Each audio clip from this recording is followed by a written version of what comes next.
Anseo a Nuacht Cúla4 do Scoil Cheoil Féile anseo. Is Féile ceoil bhliain túla é seo an nascin ceoltóirí de gach cumas le chéile chun fálam agus chun sinam.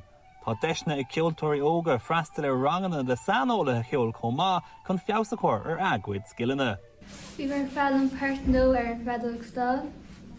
Is rinne san na Hanabas. Is Scoil Cheoil chun páirt nó a álam agus bhfuil le ceoltóirí óga eile. Bhuiine mana Hanabas a bheith sa le mar chuirde, mar bhuiile mí le chuirde nó is bhí an spríogain, is bhí an cleach de timppla an Bhaile gonaí. Cean go bhfuil sé go má go ceoltóirí cáiliú le teach chun múna rangana. Cean go bhfuil feabhtar isteachtar mar scileanna ceoltóirí isteachta an rangata.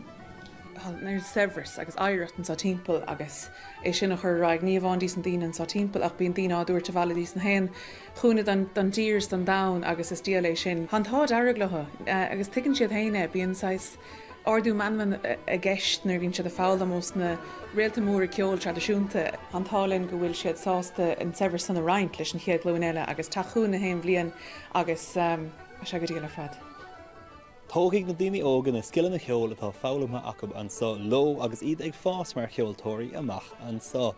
Tá Severus an cheoil a glostáil timppel Bhaile Fhéirtearaigh le linn na scoile ceoil agus hinachtaí ar fad agus beidh sé siúil go dtí an domhnach.